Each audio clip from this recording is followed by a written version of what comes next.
Good morning and welcome back to CVM at Sunrise. My next guest has 3 questions for you that will help you to create a legacy for life.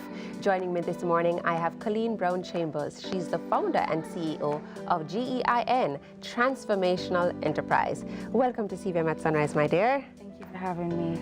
All right, so you recently held an empowerment session, an empowerment conference. Tell me a little bit about that. Well, the empowerment conference is a symposium which was held last year, and this team was catapulting to greatness, and it was a fabulous program for me, because what had happened is that we actually worked along with Fight for Peace, and we selected 20 boys from the inner city high schools ranging from 16 years old to be a part of the program.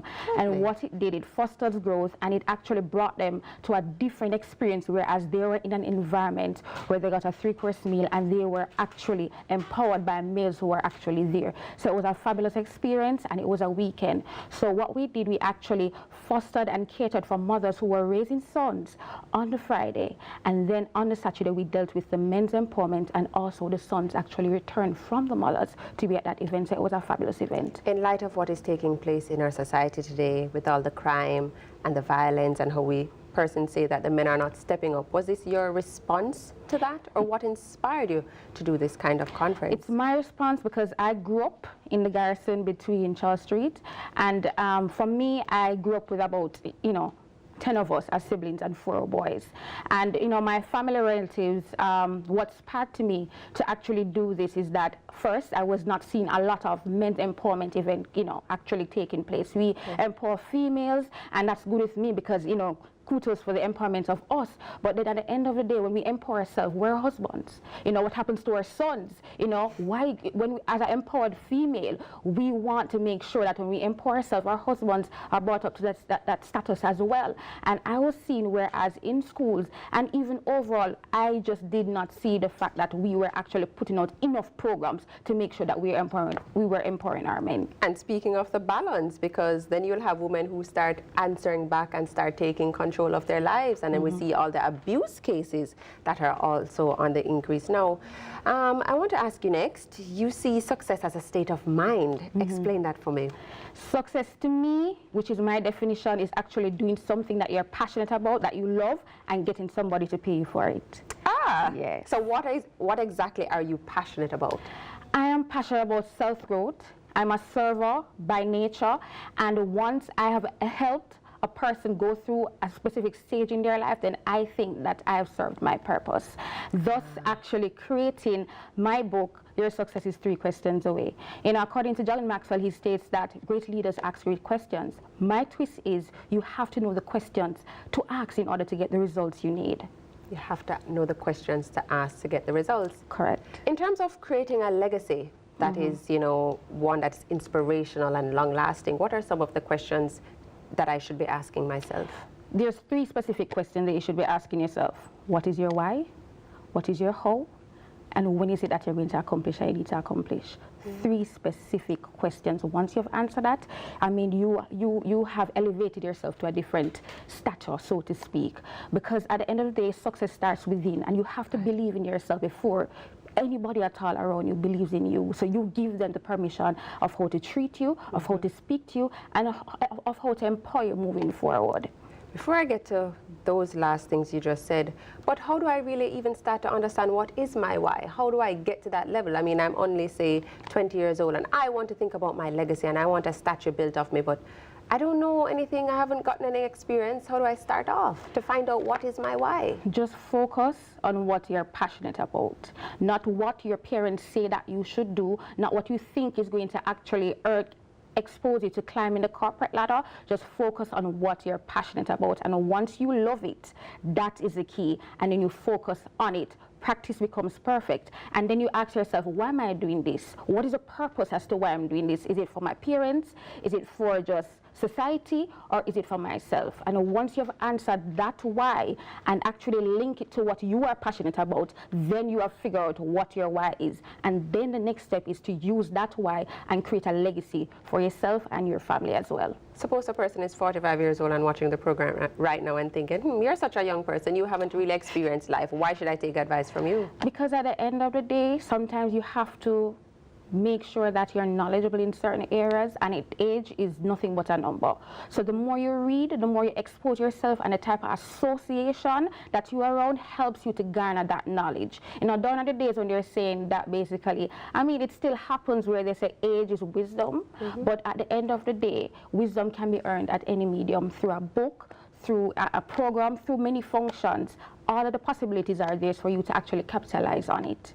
Who are some of your role models or the persons that have inspired you to go on this journey of self-fulfillment? I mean, my role model right now, which internationally, is John Maxwell. He's a leadership guru. He is amazing when he speaks on leadership, because at the end of the day, you have to learn to lead yourself before you can lead others. You have to learn to listen to yourself before you can actually listen to others, because at the end of the day, persons are listening and are looking at how you treat yourself, and you are giving them the permission as to how to treat you by the way how you treat yourself. So I mean, leadership overall, it is the epiphany of how I think, because at the end of the day, I am creating a legacy, and moving forward, you know, if me not change, my last name, I make it associated to wealth. Nobody will for me. I love that. So he's your inspiration internationally, and he has helped you to really garner the confidence to go forward in life. Are there any local persons that you admire? Yes. So I'm currently being mentored by Crystal Tomlinson, and she has been, you know, an inspiration. And I want to say this leads straight back from when, you know, from Alpha Days moving to UE, I just did not see the passion and the life, and, you know, being in Jamaica and being this type of person. And when I saw her and the transition from who I knew her to be and who I continue to see her to grow into, I'm saying, but if she can do it, we can do it too. So as I said to you before, that is the why. So how are you going to get it? How are you going to get it done? You start actually kind of move close and say, okay, then I see where I acknowledge certain things, certain characteristics that I like. Right. How can you mentor me? Because at the end of the day, if you don't ask a question, you're not going to get whether a no or a yes. And I started kind of move towards the association, and at the end of the day, I figured out my why, and I figured out my how. How do I get from who I am right now, who I aspire to be later down? But do you consider yourself an anomaly, that the person you admire, you actually get to meet them and they actually get to mentor you? You know, there are several persons who want to meet these big business moguls. How often does a young person get to meet them?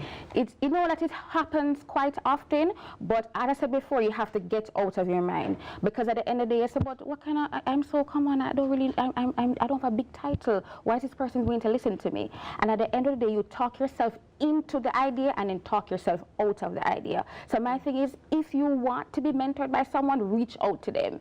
You cannot predict what their thoughts are, and at the end of the day, it's either you'll get a yes or a no. It's not going to kill you, it's just going to make you stronger.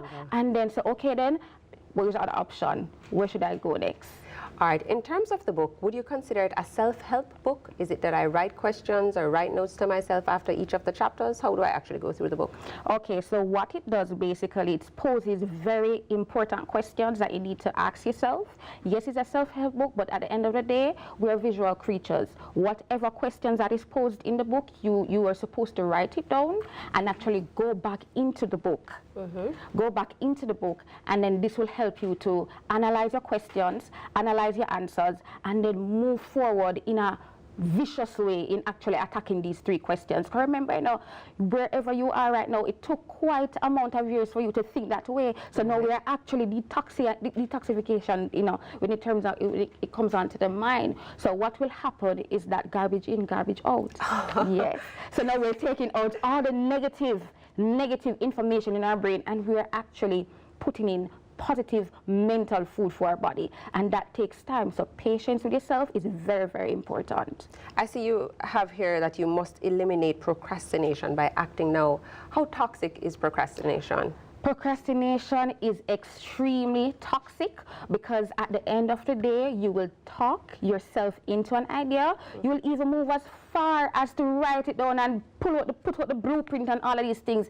And what happened is that the procrastination start putting negative chatter in your brain. You know, suppose you can't do this, or, you know, why will you attempt that? No, man, you're not good enough. So all of that, now you have successfully talked yourself into this brilliant idea, and then you talk yourself out of it. And at the end of the day, you were created for a specific purpose. You are unique, and the world needs more of you than anybody else. And if you come on this earth right, the same way, and don't develop all of these skills and all this passion and leave this earth, then you will have successfully left it without putting your mark on this earth and robbed the person of the experience of the beautiful individual that you are. And leaving an awesome legacy. So take me through the 3 questions again. What is your why? What is your how? And when is it that you're going to get it done? All right, I want to thank you so much for joining us and sharing and being such a bright beam of light as a young woman shining and leaving a great legacy. All right, it's now time for a break. Raymond is going to come back and he's going to be speaking with all the youth. So we're going to go for a break, but more CVM at Sunrise when we come back. This is awesome, awesome, awesome.